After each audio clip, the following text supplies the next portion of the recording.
Seja bem-vindo a mais uma análise exegética de textos de grande profundidade, textos discutíveis e textos que muitas vezes as pessoas acabam criando uma crendice popular do nosso canal. Eu sou Emerson Scarelli e mais uma vez estou aqui para, juntamente com você, realizar uma análise hoje sobre um texto simples, porém muita coisa na história foi falado sobre esse texto e é falado até os dias de hoje. Hoje nós estaremos falando a respeito da gagueira de Moisés. Será que era gago? Será que Moisés era gago? Você que, como eu, cresceu ouvindo isso desde adolescente, hoje vai ter a oportunidade de olhar o texto bíblico, olhar o texto dentro de uma linguagem original, da língua original, e fazer uma exegese comigo sobre esse texto que vai trazer algumas curiosidades muito interessantes para nós. Antes disso, não se esqueça de deixar o joinha no nosso canal. E se você ainda não segue o nosso canal, comece a seguir o nosso canal, já deixa o seu like, que é de grande importância para nós, para que o YouTube possa entender como relevante e mostrar esse vídeo para outras pessoas. Não deixa também de compartilhar esse vídeo, enviar para pessoas que gostam de teologia, gostam de estudar as escrituras, ou até mesmo naquele grupo de curioso, de amigos que você tem ou até te colocaram, onde sempre tem um texto, alguma análise bíblica sendo falada ali de forma popular, ok? Não esquece de seguir o nosso canal, compartilhar e deixar o seu joinha e comente também. Deixe a sua opinião nos comentários, porque ela é muito importante e relevante para nós e eu sempre procuro responder a todos. Sem demora, vamos para a nossa análise. A análise de hoje que nós estaremos tratando fala a respeito de Êxodo 4:10. Então Moisés disse ao Senhor: Ah, Senhor, nunca fui eloquente, nem antes, nem desde que falaste ao teu servo, porque sou pesado de boca e pesado de língua. O texto original diz: Vaiomer Moshe el Adonai bi Adoni lo ish devarim anohi gan mitmol gan mishilshan gan meas devareja el avreja ki kevad pe u kevad lashon anohi. É isso que o texto hebraico nos fala. Então Moisés disse ao Senhor: Ah, Senhor, nunca fui eloquente, nem antes, nem desde que falaste ao teu servo, porque sou pesado de boca e pesado de língua. Nós vamos utilizar o método ELCID, que é o método que eu desenvolvi e o nome que eu coloquei para todas as exegeses que eu faço, começando, como sempre, pelo bloco um, fazendo a delimitação da perícope. A unidade inicia em Êxodo 3:1, que é o chamado da sarça, e termina em Êxodo 4:17, quando Deus finalmente envia Moisés. Dentro dela existem pequenas cenas. Nossa perícope pertence ao diálogo Êxodo 4:10, 4:11 e 4:12. Trata-se da quarta objeção de Moisés quando Deus o chama. As objeções de Moisés, elas seguem crescendo no texto e no diálogo entre Deus e Moisés. Em Êxodo 3:11, Moisés diz: Quem sou eu? Em Êxodo 3:13, quem és tu? Em Êxodo 4:1, eles não acreditarão em mim. Em Êxodo 4:10, que é a nossa análise, não sei falar. E Êxodo 4:13 envia outro. O texto é extremamente bem estruturado, mostrando as 5 rejeições de Moisés ao chamado divino. Dentro da crítica textual, tá tudo certo, né? Na etapa um existem variantes? Sim, mas são pequenas. O texto massorético é extremamente estável, né? Nenhuma altera o sentido literal. Classificação: encontramos variantes ortográficas, pequenas diferenças gráficas, mas nenhuma variante teológica. Na análise 3 da evidência externa, nós consultamos o texto massorético, a Septuaginta, os manuscritos de Qurã e o Pentateuco samaritano. Observamos texto massorético totalmente estável dentro da crítica textual. Quando nós trabalhamos os textos de Qurã, não há manuscrito preservado contendo exatamente Êxodo 4:10, que apresente uma variante significativa. Portanto, Qurã não modifica a leitura. A análise do Pentateuco samaritano mantém praticamente a mesma leitura, sem nenhuma mudança doutrinária. A Septuaginta traduz uc e mi e cavos lalese. Uc e mi e canos lalese. Literalmente, não sou capaz de falar. Perceba que o tradutor grego interpreta a ideia. Ele prefere explicar o hebraico ao invés de reproduzir literalmente o conceito do pesado de boca, que muitas vezes nós acabamos lendo, que é uma tradução interpretativa. A Septuaginta apresenta a expressão uk imi e kanos lalese como não sou capaz de falar, tá? Targum de Onkelos. O Targum de Onkelos dá uma travada, vocês se entendam, tá? Faz muito tempo que eu não trabalho, não leio todo dia o texto aramaico, e como é um pouco diferente, às vezes dá umas travadas, mas vamos lá. Amar Moshe Kadan Yeia Bevaú Mari Bevaú Mari Lagevar Memalá Ana Af Meatmal Af Mitliton Af Min Kad Maleilata Maleileta in Avdar Arei Ikir Mimala Ivamik Lishana Avá Aná. Nossa, a leitura não ficou muito boa. Preciso dar uma. Voltar a ler um pouco Onkelos, né? Vamos lá, tradução literal. Então Moisés disse diante do Senhor: Rogo-te, meu senhor, eu não sou homem de fala, nem ontem, nem antes de ontem, nem desde que falaste com teu servo, porque sou pesado na fala e profundo na língua. A expressão que nos interessa nesse texto é essa aqui que está em vermelho. Vamos lá. Que está dizendo: Vakir memla, Vakir melmalá, u amik Lishana Aná, que é exatamente essa que nós estamos vendo aqui. Porque sou pesado de fala e profundo de língua, né? Essa é a tradução literal apresentada por Onkelos. Na tradução interpretativa, o sentido do aramaico pode ser expresso assim: Peço-te, Senhor, nunca fui homem eloquente, nem ontem, nem anteriormente, nem desde que começaste a falar comigo, pois tenho dificuldade para me expressar e minha língua é lenta.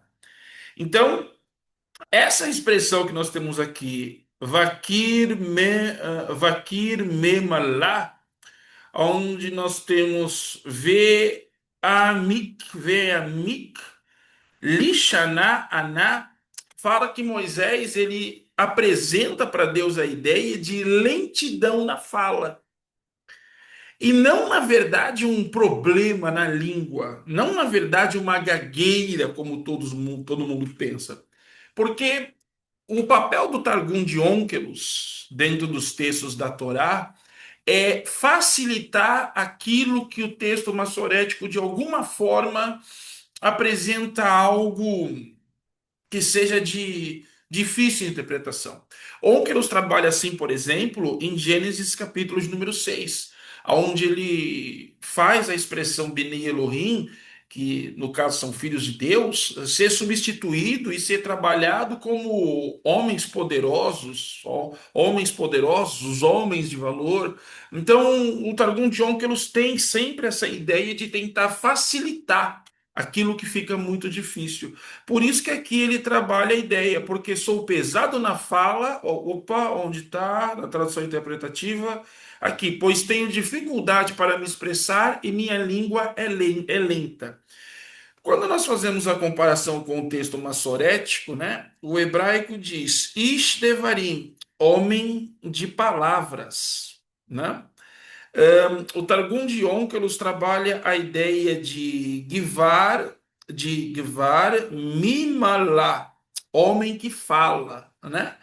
O texto massorético do hebraico trabalha a ideia Kevad P, pesado de boca, enquanto Onkelos trabalha Vaikir, Yakir, na verdade, Yakir Memalá, pesado na fala. Enquanto o texto massorético trabalha Kivad Lashon, pesado de língua, o texto de Onkelos trabalha a ideia de Amik Lishaná, a Mikleshaná. É só a gente ler um pouquinho que a gente fica rápido de novo. A Mikleshaná, profundo e lento da língua. As observações que nós temos é o sentido idiomático é preservado, o foco passa da anatomia para o ato de falar e a interpretação de dificuldade na articulação da fala. Então, quando Moisés se apresenta a Deus, ele não se apresenta preocupado com a sua gagueira. Ele não se apresenta, até porque não tinha. Ele não se apresenta preocupado em ter exatamente esse problema fonético, esse problema de falar, mas sim como não sou homem preparado para falar. Ele não se sentia preparado para poder ir até Faraó, até porque aí já fazem 40 anos que Moisés está distante do Egito. E todos nós sabemos que o idioma ele precisa ser utilizado, ele precisa ser trabalhado, ele precisa estar fresco na memória da pessoa. Então, uma de suas preocupações também, segundo os eruditos, é exatamente o conceito de não falar tão bem, porque já fazem 40 anos. Foi uma desculpa? Possivelmente sim, mas faz sentido também isso que o texto apresenta, né? Quando ele diz aqui, Ish Devarim, homem de palavras, Kevad P, pesado de boca, né? E Kevad Lashon, pesado de língua, uma língua lenta, ele quer apresentar a Deus para poder se comunicar. Ele também interpreta o idiomatismo no hebraico, é convertido a uma expressão compreensível. O aspecto mais interessante é que Onkelos evita traduzir literalmente pesado de boca. Em vez disso, ele desloca a expressão para o campo da comunicação, né? Usando o termo Yakir Memalá. Yakir Memalá é o termo que ele. Espera um pouquinho só. É o termo que ele vai utilizar. Yakir Memalá, pesado na fala. Isso mostra que na tradução interpretativa representada por Onkelos, a frase era entendida como um idiomatismo relacionado à dificuldade de expressão, e não necessariamente como uma descrição de uma deficiência física na boca. Olha que interessante. Não necessariamente como uma descrição de uma deficiência física na boca. Além disso, a expressão amiklishaná, profundo de língua, é uma forma aramaica de indicar alguém cuja fala é lenta, difícil ou pouco fluente, reforçando a ideia de inabilidade retórica, ok? Inabilidade retórica, mais do que um diagnóstico clínico, tá? Na etapa 4 ainda da análise da crítica, evidência interna, lectitio difficilior. O hebraico pesado de boca é muito mais difícil, logo é quase impossível que um copista inventasse essa expressão. Muito mais provável que tradutores tenham suavizado a dificuldade. Lector brevior, não há expressão significativa, né? Conclusão: a leitura massorética deve ser preservada. Então, dentro da análise da crítica textual, o que nós vemos e o que nós entendemos e trabalhamos como essa ideia é exatamente a dificuldade de se expressar, a dificuldade de falar, a dificuldade de dominar o idioma, a dificuldade de conseguir se expressar, como nós acabamos de ver aqui.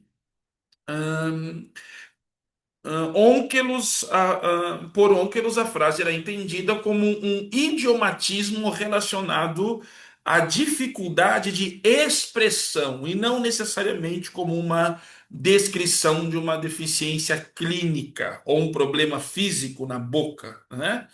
Então, isso faz a gente entender que o que Moisés fala para Deus é: eu tenho dificuldade de me expressar em egípcio, e não uma deficiência física na boca e nem um diagnóstico clínico, ok? É isso que a crítica textual nos apresenta. Quando nós trabalhamos a ideia do Sitz-in-Leben, né, o cenário, a fonte, né? O cenário é extraordinário. Moisés acaba de receber a maior missão da história de Israel. A objeção nasce não apenas de incapacidade, ela nasce do medo e de um contexto psicológico, ok? Na Sitzenleben, nós temos Moisés com medo. Nós temos Moisés com medo e o contexto da negação aqui é totalmente psicológico, né? Quando nós trabalhamos aquela em crítica nos diz: o texto pertence ao grande ciclo das tradições do Êxodo. As críticas das fontes, né? Aquela em crítica é a crítica da fonte. A crítica da fonte normalmente associa a um material javista, né? Ou eloísta, dependendo da reconstrução documentada adotada. Independente da hipótese documental, a unidade apresenta enorme coesão literária, ok? Dentro daquela encrítica, a ideia de que esse texto foi preservado e escrito por uma escola javista ou por uma escola eloísta, ok? Vou deixar um vídeo no canal mais para frente falando um pouco sobre essas quatro escolas, ok? Depois nós temos o Formesrarte, né? É alemão. Alemão é difícil pra caramba. Essa palavra é alemã. Todas essas ferramentas exegéticas vêm de escola alemã. A forma literária. Relato de invocação profética. O mesmo padrão aparece em Jeremias, o mesmo padrão aparece em Isaías, o mesmo padrão também aparece em Gideão, né? Todos apresentam uma resistência inicial, emocional e psicológica também, o medo do chamado divino, né? E aqui depois nós temos esse palavrão que é o Redaktionsrecht, alguma coisa assim. Vou treinar meu alemão, tá, gente? Só para falar essas palavras bem bonitas nos próximos vídeos, né? Redaktionsrecht. O redator final organiza 5 objeções sucessivas. Cada objeção aumenta a tensão narrativa, tá? Quando nós começamos a trabalhar o bloco 2, queridos, eu acho que só o bloco 1 já resolve todo o problema, mas vamos lá. nós temos a leitura sincrônica, né? O texto quer mostrar algo importante. A leitura sincrônica é o texto para a época, a diacrônica aplicável aos nossos dias. O texto quer mostrar que o problema não é exatamente a dicção. Eu fujo do chamado por dicção, mas sim sobre confiança em si mesmo. E isso é de uma profundidade muito grande para quem gosta de pregar, para quem gosta de ministrar a palavra de Deus. O problema nunca foi dicção, e sim confiança. Moisés estava sem confiança, né? Na leitura diacrônica, ao longo da tradição judaica, Moisés nunca foi lembrado como um orador brilhante. Ele foi lembrado como aquele através de quem Deus falou. Então fica a dica. Deus não chamou um orador brilhante. Ele se preocupou em apenas chamar alguém que entregaria do jeito que ele falou, simples assim. Então não fique preocupado, eu não falo bem. Claro que você também não pode assassinar um português, mas não fique preocupado com o que vão pensar de mim, o que vão achar de mim. Não, não, faça o seu melhor, isso é o mais importante. Quando nós entramos no bloco 3, que é a análise linguística, né? Começa agora a parte mais bonita. Nós temos em primeiro lugar Lo Ish Devarim. Lo Ish Devarim. Literalmente, não sou homem de palavras, tá? Lo Ish Devarim significa não sou homem de palavras, ok? Não significa sou gago, significa não sou um orador. Então, o que Moisés usa aqui, quando ele usa a expressão Loish Devarim, é exatamente um hebraísmo. Ele está usando um hebraísmo. Mas em momento nenhum Loish Devarim significa sou gago, né? Significa não sou um orador, não sou homem de palavras, né? Ele usa um hebraísmo no seu dito.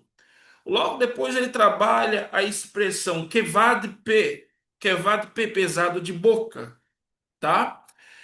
Kevad não significa apenas peso físico, também significa lento, difícil, travado, honrado, glorioso, dependendo do contexto, né? É uma palavra que nós podemos encontrar uma certa polissemia nela, né? Dentro do contexto que nós estamos analisando aqui, significa alguém que tem dificuldade de se expressar. Alguém que tem dificuldade de expressão. Depois nós temos a palavra kevad lashon, pesado de língua. Novamente, nós temos aqui um idiomatismo. Não descreve necessariamente um problema neurológico, né?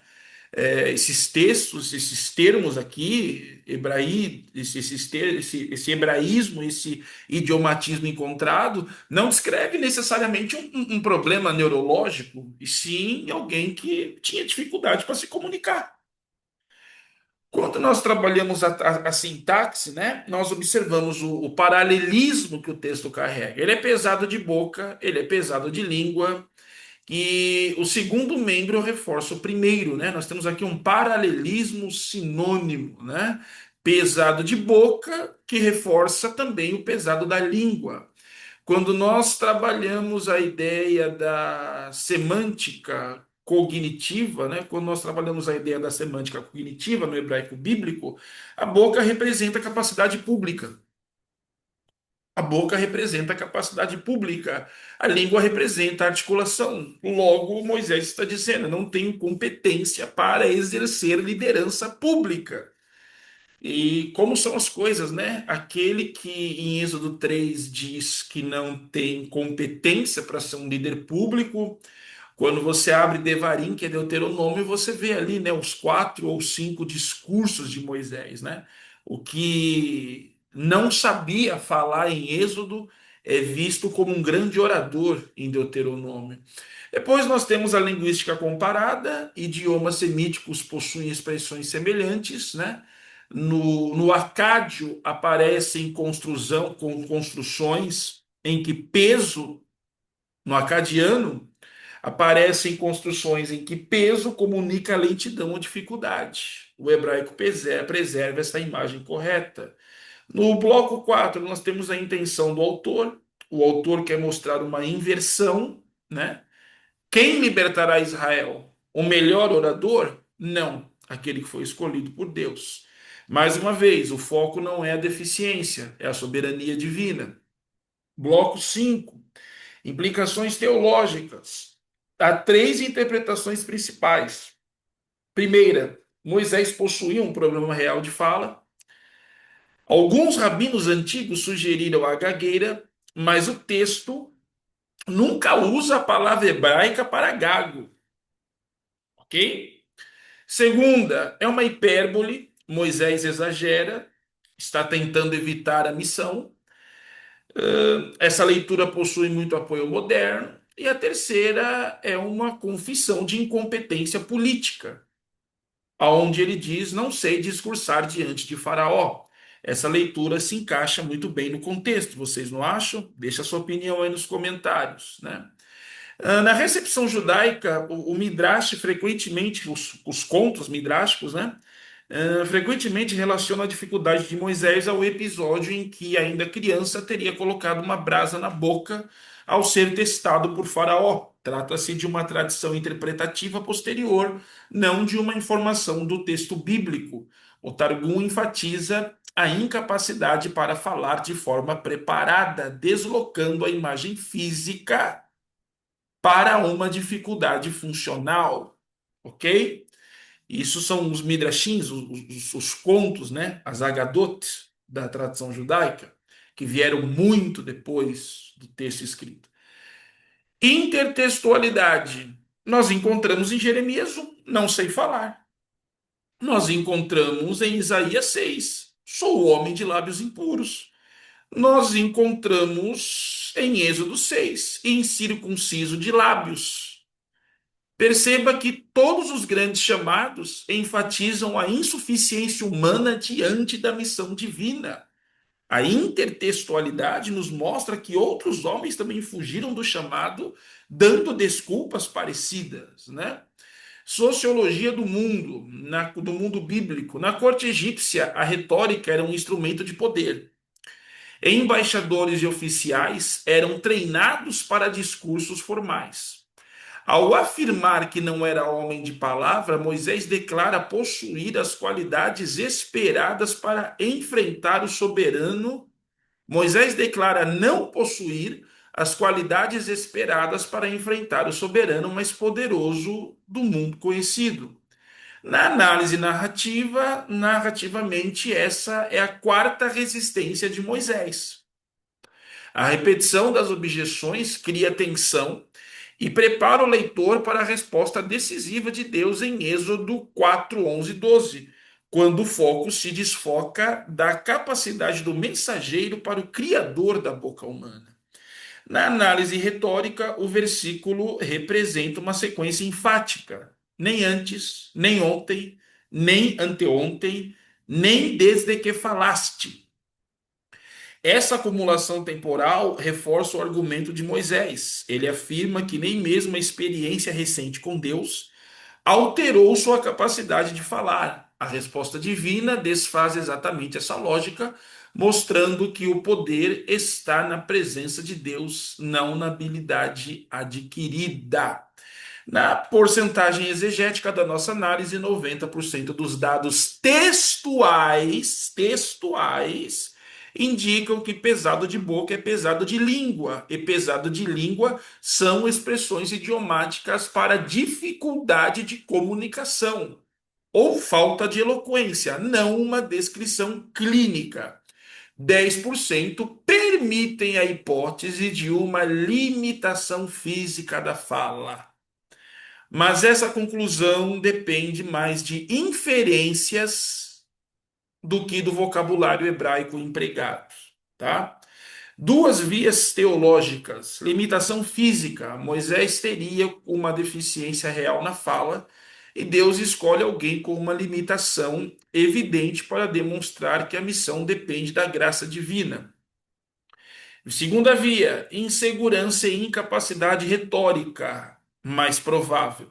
Moisés utiliza um idiomatismo hebraico para expressar sua falta de habilidade como orador diante de Faraó. O foco do texto não é um diagnóstico médico, mas a tensão entre a insuficiência humana e a suficiência de Deus. Na nossa conclusão aplicativa, Êxodo 4:10 não foi escrito para ensinar sobre fonoaudiologia, mas sobre vocação. O texto desloca o olhar do leitor da competência do servo para a autoridade daquele que o envia. O Deus que criou a boca, Êxodo 4:11, não procura os mais eloquentes, mas capacita os que chama. Para o seu vídeo, uma frase de impacto pode encerrar a exposição. Moisés não venceu o Faraó porque falava bem, venceu porque Deus falou por meio dele. O texto não glorifica a eloquência humana, mas a suficiência de Deus que transforma um homem pesado de boca no maior legislador e profeta de Israel. Essa leitura permanece fiel ao texto hebraico e ao contexto literário, às principais tradições textuais. Trabalhamos com o texto massorético, Septuaginta, Pentateuco samaritano e Targum de Onkelos, e as ferramentas acadêmicas incorporadas ao método El-Cid, a exegese cortante. É isso aí, pessoal. Essa foi a análise que nós fizemos, até que curta, né? Perto de outras que já fizemos. E qual é a sua opinião? O que você acha? Deixa aí nos comentários. Você fica com a análise enfática do texto, onde apresenta um homem que não era um bom orador, um homem que não se via digno a falar perante Faraó, um homem que possivelmente já não dominava o idioma egípcio como antes, ou você fica com os 10% da possibilidade, né, de uma limitação física que foi inserida no decorrer dos séculos, né? Através de contos, fábulas, das famosas Agadot, que por sinal chegou ao nosso ouvido, né, aqui no Ocidente, e muitas pessoas acreditam que Moisés era gago, mas na verdade não era. A exegese não dá caminho para esse texto, ok? Essa foi a nossa análise. Não esquece de compartilhar esse vídeo, não esquece de seguir o nosso canal se você não está seguindo, e não esquece de deixar o seu joinha e o seu comentário, que é de grande importância. Escreva aí embaixo qual o próximo texto que você deseja que eu venha a analisar. Qual o próximo texto que você deseja uma análise exegética, ok? Te vejo no próximo vídeo. Até lá e tchau, tchau.